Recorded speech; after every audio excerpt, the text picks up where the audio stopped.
আমাদের সংস্কৃতি, আমাদের সংস্কার সর্বদা থাকবে আমাদের সাথে।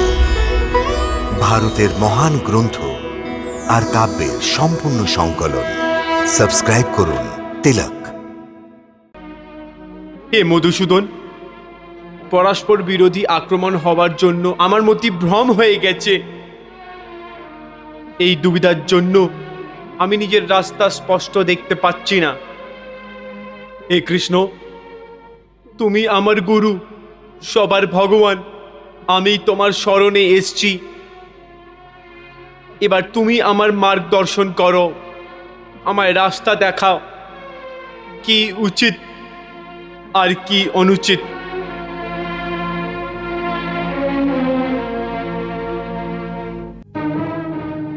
হে অর্জুন, তুমি এই সময় না শুধু যুদ্ধভূমির মধ্যরেখায় দাঁড়িয়ে আছো, বরং তোমার বুদ্ধিও জীবন এবং মৃত্যুর মধ্যরেখাও আটকে আছে। সেই জন্য তুমি নিজের কর্তব্য এবং নিজের ধর্ম থেকে পালাচ্ছ। কিন্তু নিজের কর্তব্য থেকে এইভাবে মুখ ফিরিয়ে অথবা এই যুদ্ধ থেকে বিচলিত হয়ে বিধির বিধান পাল্টাবে না। তুমি ওদেরকে যদি না মারো, তাও ওরা মরবে, কারণ এদের ভাগ্যতে এদের মৃত্যুর সময়, দিন আর ক্ষণ তো আগের থেকে নির্ধারিত করে দিয়েছে।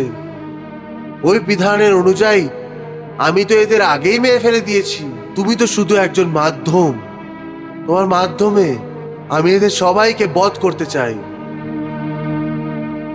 তুমি এটাকে নিজের কর্তব্য মনে করো অথবা ভাগ্য, তোমাকে এদের সবাইকে বধ করতেই হবে। নিজের মনকে কি করে মারবো? নিজের আবেগকে নিজেরই পায়ের তলায় কি করে পিষে ফেলবো? বলো মধুসূদন, আমি কি করব?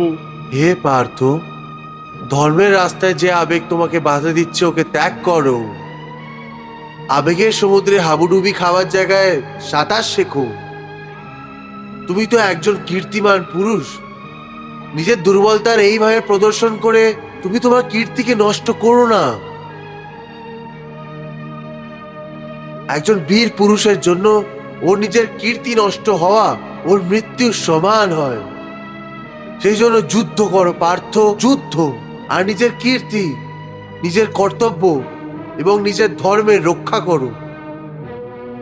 অকীর্তিম চাপি ভূতানি কথিয়েশন্তি দিব্যাম সম্ভাবিতস্য চাকীর্তি মরণাদ অধিরিচ্যতে।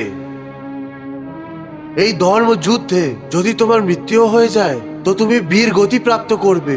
তুমি মৃত্যু পরও অমর হয়ে থাকবে। সেই জন্য যুদ্ধ করো। হতো ওয়া প্রাপ্স্যসি স্বর্গম জিতবা ওয়া ভোক্ষ্যসে মহিম তস্মাদ উত্তিষ্ঠ কৌন্তেয় যুদ্ধায় কৃত নিশ্চয়া। Hare Krishna Krishna Krishna